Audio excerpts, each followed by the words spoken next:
What's going on, everybody? I hope you're all doing well. I was kind of trying to hold this off, but I don't think I can anymore, so this may be a little bit on the longer side, or maybe I'll have to break it up into two videos. Unfortunately, my channel is struck down, so you guys gotta help me share this far and wide because, well, it'll speak to accuracy. Nearly 40,000 Macs infected by mysterious malware, researchers say.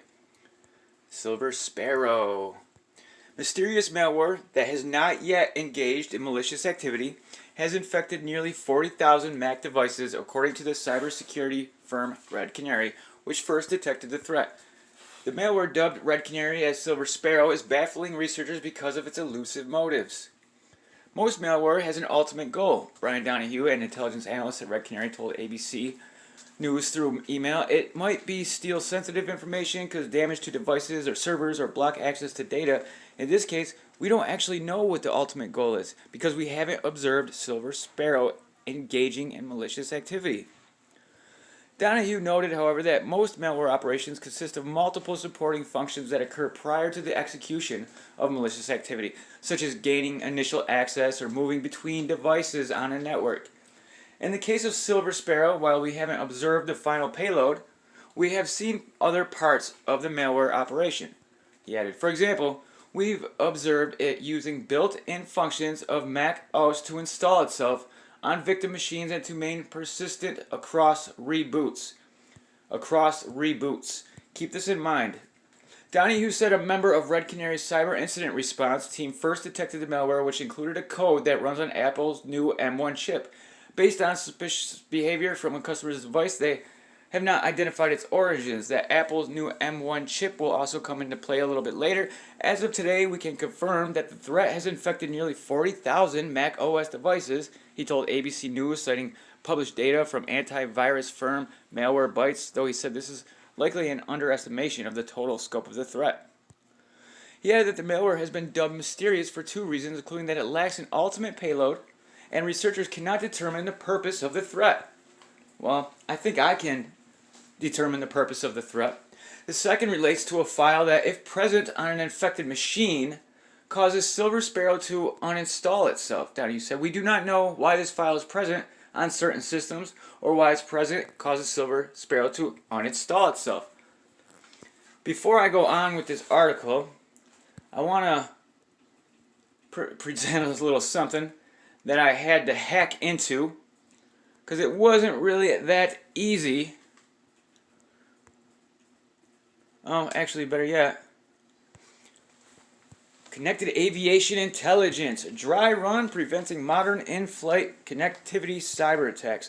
Join this virtual roundtable of cybersecurity experts with the experience researching and testing the cyber resilience of connected aircraft systems, right? Connected systems is what they were talking about. The cyber resiliency of connected aircraft systems remain an essential topic of discussion across multiple segments of the aviation industry. In October 2020, a new report published by the U.S. Government Accountability Office called for the Federal Aviation Administration standardize its process for assessing the cyber resiliency of connected avionics systems and establish new methods for penetrating testing of aircraft networks. During this online session, viewers will gain insight and intelligence from professional hackers on how to prevent cyber attacks on in-flight connectivity. This was yesterday. But there's another one coming up, so let's see if in-flight hacking prevention roundtable and Virgin Atlantic case study. The Connected Aviation Intelligence Series is back for its first live sessions of 2021. Aviation professionals across every segment of the connected aircraft and broader aerospace technology ecosystems will not want to miss this one. Day program presented by the brands behind the annual Global Connected Aircraft Summit. Starting the program at 9:30 Eastern Time on Thursday, February 25th, 3 cybersecurity experts with real experience performing penetration testing and ethical hacking research provide insight on how to prevent sophisticated hacking methods of connected avionics systems. The second and final session of the day starts at 11 a.m. with a connected airline case study presented by Virgin Atlantic, pay attention to that as well, in-flight entertainment and connectivity manager Mark Cheney. He will discuss Virgin Atlantic's passenger IFEC usage trends and the impact of COVID-19 on operations and Virgin's ongoing participation in the Seamless Air Alliance, among other topics. Huh. Interesting. And that gentleman right there on your left, James Pavure, well, that's not the first time I've ran into him. Connected Airline Case Study at the Virgin Atlantic. Mark Cheney, in-flight connectivity development manager for Virgin Atlantic, joins the Connected Aviation Intelligence Program to provide an update on the airline's current connected fleet status, use of mobile apps, IFEC, and their ongoing participation in the Seamless Air Alliance goal of enabling a more open architecture for in-flight connectivity. Well, it's funny, he's not the only one that wants all this basically done. So there's a few others actually that we're going to take a look at. I got so much to go through, CEOs and senators discuss mandating cyber attack disclosures because the SolarWinds attack not too long ago, right?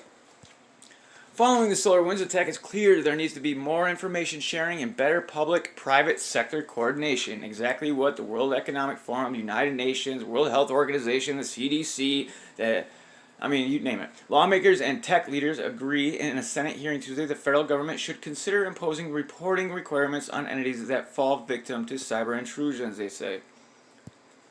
Testifying at the Senate Intelligence Committee, Microsoft President Brad Smith said it's time to impose a notification obligation on entities in the private sector. It's not a typical step when somebody comes and says, place a new law on me, he told lawmakers. I think it's the only way we are going to protect the country. Both committee chairman Mark Warner and Vice Chairman Marco Rubio agreed that Congress should consider mandating certain types of reporting, potentially with some limited liability protection. We must improve information sharing. Okay. Lawmakers commended cybersecurity firm FireEye for first disclosing in December that they were the victims of a sophisticated state-sponsored cyber attack. Democrats and Republicans on the committee also expressed their displeasure that Amazon Web Services declined to attend Tuesday's hearing. The SolarWinds attack relied in part on AWS infrastructure, Rubio said, but apparently they were too busy to discuss that with us today. Well, I got a lot more to go through. Cybersecurity experts warns of attacks on infrastructure. Now, I've been talking about this for quite a long time, but I really want to put the emphasis on it right now. At Oklahoma City, we are learning being exposed to the extreme cold is nothing compared to being exposed to a cyber attack for city infrastructure. Earlier this month, a hacker remotely accessed the water supply in the city of Oldsmar, Florida. Right? Remember that one? The person was able to change the amount of sodium hydroxide, or lye, in the water from 100 parts per million to 11,000 parts per million. And employees saw the changes and made corrections immediately. The water wasn't released to the public. News 9 spoke to a local cybersecurity expert who works with municipalities across the country to prevent attacks. He said smaller cities are the most vulnerable. They don't have the people, they don't have the money, and they don't have the time. Owen says he's working with smaller cities in Oklahoma to be predator protected. Yada yada yada. SolarWinds, the water. Been a lot of things going on lately. Cyber risk, the emerging cyber threat to industrial control systems. We're getting there. Lloyd's, in partnership with Guy Carpenter and cyber analyst specialist CyberCube, has launched a new report, The Emerging Cyber Threat to Industrial Control Systems, which provides an original analysis of potential cyber attack pathways to an industrial target. As cyber threats continue to evolve and become more sophisticated, it is crucial for insurers to understand these emerging risks in order to keep pace with their clients' exposures. The report considers potential real-world scenarios which visualize a range of cyber attacks causing physical damage to major industrial and manufacturing organizations, and examines how the Internet of Things devices are posing an increasingly high risk of cyber attacks to these businesses. Cyber attack risks have previously been considered unlikely to materially impact the physical market, with cyber perils traditionally emerging in the form of non-physical losses. However, the report looks at how physical risks have become an increasing concern for industrial businesses, as shown by recent high-profile breaches. As bridges are increasingly being built between information technology, operational technology, along with increases in automation and sophistication or threat actors, it is paramount and insurers carefully consider where major losses may occur. Yeah, we should consider manufacturing, shipping, energy, and transportation. You know what's energy? interesting about the transportation aspect of this that I found rather interesting. So I wondered why this had happened when it did. So Delta CEO Ed Bastian congratulates the new U.S. Secretary of Transportation. Well, what was wrong with the last Secretary of Transportation? Delta CEO Ed Bastian issued the following statement after the U.S. Senate confirmed Pete Buttigieg Tuesday as Transportation Secretary. On behalf of Delta's 75,000 employees, I'd like to congratulate Pete Buttigieg on his confirmation as U.S. Secretary of Transportation. We look forward to working with Secretary Buttigieg and his team in the weeks and months ahead as we position the U.S. airline industry to help lead our nation's economic recovery. We'll see about that, huh? So that's the new. I mean, we know about Pete, but what interests me, Pete Buttigieg's top cybersecurity staffer has left the campaign. Well, why? He becomes the main man, right? He's the leader of the Department of Transportation. Let our journalists help make sense of the noise. Subscribe to the Mother Journal, yada yada. The Chief Information Security Officer on Pete Buttigieg's presidential campaign resigned from the campaign earlier this month over differences in opinion about how to best secure the campaign. Well, it was actually about philosophical differences. The staffer, Mike Machio, told Mother Journal on Wednesday that he had fundamental philosophical differences with campaign management regarding the architecture and scope of the information security program. So maybe he wasn't on board with whatever's coming. Machio garnered largely positive headlines for the campaign in November after speaking at a cybersecurity conference about the challenges of his job. He'd taken the position in July 2019 knowing that the work, as with any campaign, could be short-term, but he told the crowd that he was attracted by the chance to confront challenges inherent to securing a modern, high-profile presidential campaign, describing it as an opportunity that might not come again. Mick resigned earlier this month, and we thank him for the work he did to protect our campaign against attacks. Well, it's interesting that he resigned, right? I mean, you got a high, you're moving on up. Moving on up. I don't know. It's kind of strange, but is a cyber pandemic coming? Over the past week, multiple global business leaders warned of a coming cyber attack with devastating impacts. Is this just FUD or current reality? Let's explore. For more than a decade, security leaders predicted a cyber Pearl Harbor or cyber 9/11 was coming that would dramatically change society as we know it. For example, back in 2013, Secretary of Homeland Security Janet Napolitano said our country will at some point face a major cyber event that will have a serious effect on our lives, our economy, and the everyday functioning of our society. Now, I've also showed and presented a lot of content that showed how the scamdemic is only one half of the things that they need to implement, right? Because the other half is the whole technological aspect of it. It's all of the Internet of Things. It's your digital identity. It's attaching you to an identification that you can't escape from with no anonymity. Everything you do online will be from you. And they need something, right? Problem, reaction, solution. They need some type of problem. So they can have the solution because they know what the reaction will be. They, time and time again, when they stage these major engineered operations, you know, it's not hard to gauge the public's reaction. Fear, especially when they cram it down their throats on a 24-hour news station as much as they can, feeding the indoctrination, basically drip feeding them, get them hooked up to an IV of propaganda. However, over the past few years, these bold predictions that the internet sky is falling have largely dropped off the map until this past week under a new name, as I have chronicled for the past several years in my annual Laureate on Cybersecurity Security Prediction Report from top security companies and media organizations. Very few dire predictions, again, about cyber 9/11 or cyber Pearl Harbors or even people dying in hospitals from cyber attacks.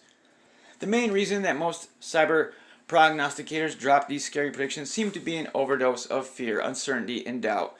was bad for business and seemed to be getting old. Like constantly predicting the stock market will crash, people were getting tired of these messages rather than most experts starting to shift to more of a pragmatic approach to future cybersecurity predictions with ample research backing up claims.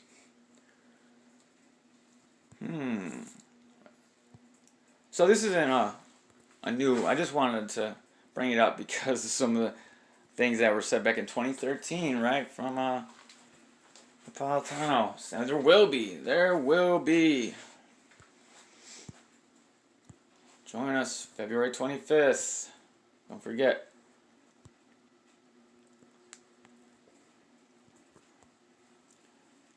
Researchers demonstrate satellite eavesdropping on in-flight passenger internet at Black Hat. Oxford PhD candidate in cybersecurity, that's the gentleman I was talking about earlier, and cybersecurity research, James Pavur, along with a team of European experts, used about $300 in home television equipment and specialized software to enable satellite eavesdropping on in-flight passenger internet data, as Pavur presented on Black Hat. Pavur stressed that the tactics used by his team were nothing new, rather an update of methods manipulating satellite signals to expose consumer broadband internet. So manipulating satellite signals, well, GPS is also satellite, right? So simple techniques such as that, and you could greatly alter, I don't know, flight paths is, I suppose, if they were one of the possibly affected 40,000 different affected devices, according to the first article that I started with here. Seems like they're leading up to something, huh? I'm not going to go through all of these. I mean, it's everywhere. You can't get away from this stuff. It is everywhere. You know what's really interesting to me, though? I remember this, and I thought something was kind of strange about this. President Trump meets with airline CEOs on coronavirus. Oh, okay, yeah, that's... President Trump met with airline CEOs at the White House to discuss their efforts to contain the coronavirus outbreak in many of the airlines. Coronavirus outbreak. Many of the airline executives mentioned efforts to sanitize their aircraft and expressed the need for a calm reaction to the outbreak. When asked if it was safe to fly, President Trump said it is certain areas and encouraged domestic travel in the United States. He also reacted to Super Tuesday primary results, yada yada yada. So that was interesting that all those CEOs met with Trump. The CEO of Delta Airlines was asked what he worries about most. His answer will truly frighten customers. Never imagine an airline CEO is worried about the things you're worried about. Absurdly driven looks. You're the CEO of a major respected airline. You're watching your main competitors struggle after their biggest, newest plane, the Boeing 737, has been grounded due to safety concerns, right? All of a sudden these planes are dropping engine pieces to planes. What are the odds of that? Or is it just kind of getting the idea of planes in the psyche for maximum damage? You didn't invest in the MAX preferring to take other avenues to please your customers. You don't really have too many worries, do you? Well, Delta Airlines, Ed Bastian, right? That's the gentleman that took up the new position. Was asked by Marketplace Callie Risdell about what keeps him up at night. So I just think it's interesting that the CEO, Ed Bastian, is also involved in some of these tabletop exercises, real-world tabletop exercises, so they're not so tabletop. Would he reveal his concerns about the strains placed on air traffic controllers? He would not. Surely then he'd rail against the specter of his flight attendants and other employees deciding to join a union, something Delta has been trying to prevent in desperate, insulting ways. Sadly not. Instead, his answer was simple and poignant. These days, cybersecurity, and it doesn't keep me awake, but I'd say this would be one of the things that I spend my time more focused on than I care to be. It's a refreshing admission, one that must still make many customers shudder, especially when they hear what Bastian said next. The people that are trying to attack are using technology to cause real harm to our business. In general, corporations are very, very quiet about the truths of cybersecurity. Many shamefully don't inform customers when a hack has occurred. Even when it comes out, they claim only a few customers were affected. Only months or years later does it emerge that tens of millions of customers had their data stolen. Yet the true importance of Bastian's words surely stretches beyond mere hacking. As planes are increasingly dependent on software, some fear the very systems that fly the planes could be subject to nefarious interference. Why, here's the US government itself expressing the very fear just last year. It really did use the phrase, only a matter of time. This isn't to scaremonger excessively. We've built systems upon systems that are reliant on more systems. Those who design and use them have faith that everything is secure. Yet, as Bashan says, such are the intentions of some evil actors that just one terrible event could trigger unimaginable fear. With understandable customer angst over the 737 MAX, the last thing airlines want is an atmosphere of even greater fear. They know, though, how hard it is to ensure absolute safety in a world that's gone just a little crazy. Yeah, just a little crazy. Well, the people that are running the show might have something to do with it.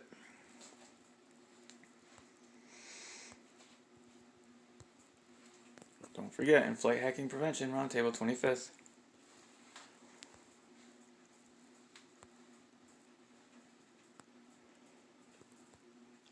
Department of Homeland Security announces new measures to boost nation's cybersecurity. Department of Homeland Security on Monday announced a range of steps it will take to bolster the nation's cybersecurity posture, including increasing funding for key cybersecurity issues. Cybersecurity is more important than ever, and we will build on the department's excellent work as we transform our whole-of-government approach to tackle the challenges we face as a nation. As part of its focus on cybersecurity, DH announced Monday that Mayorkas would increase cybersecurity spending through Federal Emergency Management Agency grant awards, FEMA, and the Cybersecurity and Infrastructure Security Agency. So FEMA, would increase cybersecurity spending through FEMA. Interesting. The Cybersecurity and Infrastructure Security Agency, CISA, will also evaluate what other resources it needs to protect the nation's critical infrastructure against cyber threats.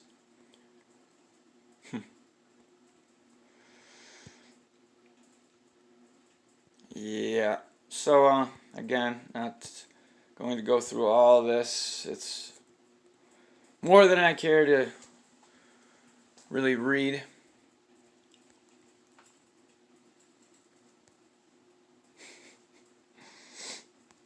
I really do like this one. I might go back and actually read the whole one.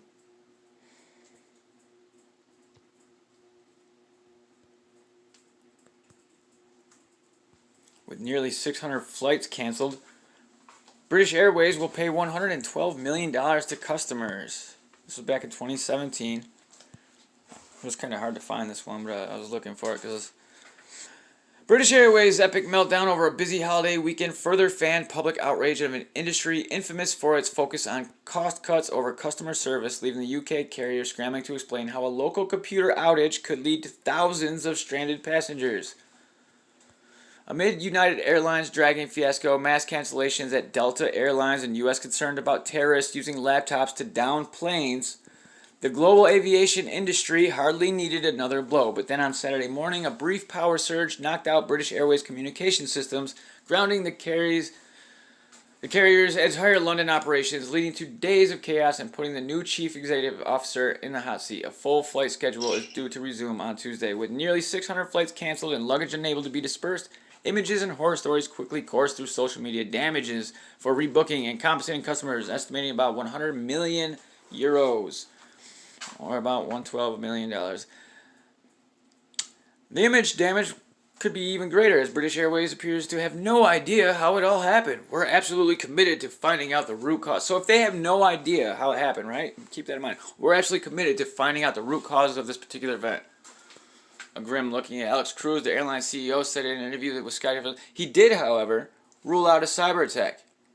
Well, we have no idea the root cause, but we can rule out a cyber attack, which was probably one of the more harder things to be able to find out if that's what caused it or not. I mean, if it was a blown fuse or a breaker, I mean, it's, that's just throwing shit out there, but there's a lot of things that are much easier than being, because believe me, I know. You can hide your footsteps quite well if you know what you're doing. So I hope you guys are starting to get the picture of what it is that's looking like might be happening in the near future.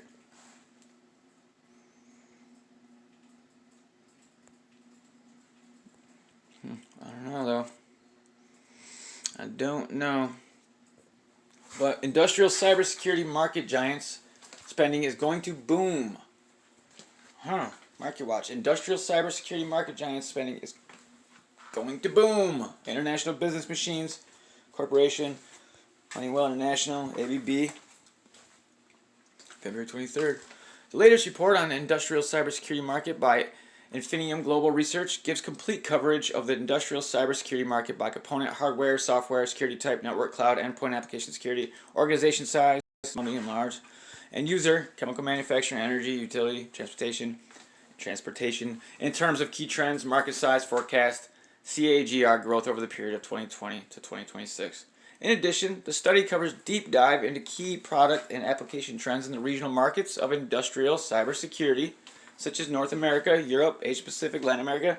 Over the short run and long run, the global industrial cybersecurity market is projected to grow at a CAGR of 8.7%. Well, I don't know about that, because if there's a major attack and some of these security firms are the ones that are behind and responsible for maintaining and preventing these types of cybersecurity risks, I can't see that really in the short term being beneficial. Maybe in the long term, but I think anybody that would be on the inside of this would know to not get it, not buy a bunch of stock in these companies right now in the short term, because you would lose your ass, right? So you gotta wait. And then as they build back better, as they always say, and this will do exactly what it needs. And it's going to have to be big. Whatever it is, it's going to have to be big, because we know Klaus Schwab's and the World Economic Forum, United Nations, and all of the things that they're trying to roll out on a massive scale needs something major to occur. Because people aren't just going to go along with it. They're going to have something. And I don't know if some of you remember what I was talking about earlier last year, when I was saying, when we were going through some of these quarantine centers and isolation centers, and some of the handbooks that were giving as training manuals for the people that would be working with the detainees, essentially, right, patients. And the language used, it struck me as odd, because they didn't say, well, what, if some type of emergency or disaster occurred while this pandemic was going on. They said when it does, right? Like all of the things I was reading, it was like, well, when this happens, it's like, well, I mean, yeah, I get it. It's FEMA and the Red Cross. I'm sure you guys know, but like, I don't know. Why put it out there? Like, to me, this is just getting a little too obvious what's coming. But the question is when, right? And I guess we'll wait and see. But I mean, if you go through, and I know I don't really leave all that many links all the time, and I'm gonna try to do that more often for you guys, because some of the things I come across are rather difficult to obtain, honestly. Some you can't really get unless you have some type of access, which you can get access for some of them things. For instance, this webinar right here, there was a video I watched. I wish I had it up, but after I watched it, it closed down again, and you're only allowed to watch it one time. But oh well. Well, register to watch recording. Let's try it a different way. We'll do, because I used an actual person that works for Accenture. Maybe I still have it up.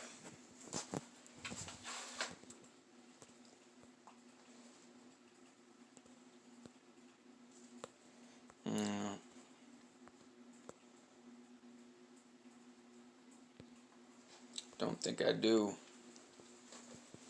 That's alright though. I got all the stuff I want to get through. Cyber threats in civil aviation. So this was a another document that wasn't very easy to obtain.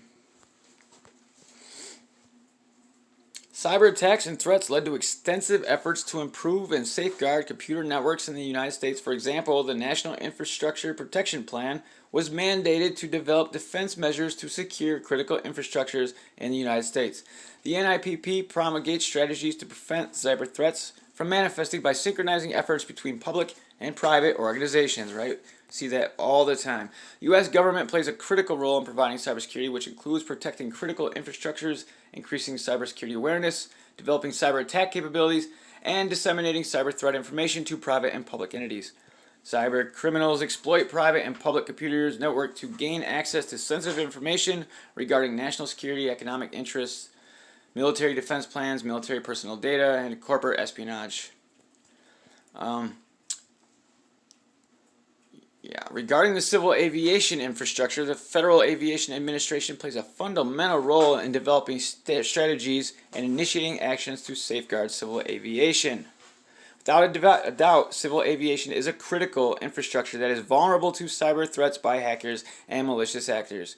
One aspect of civil aviation that lends itself to cyber threats is the interconnected nature of computer networks and communication systems.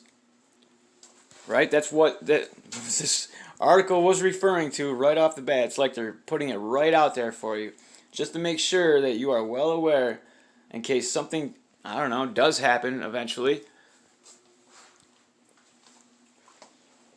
Nearly 40,000 Macs infected by mysterious malware.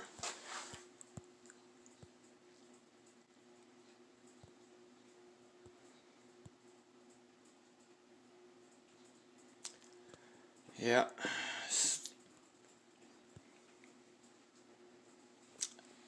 Initial access or moving between devices on a network.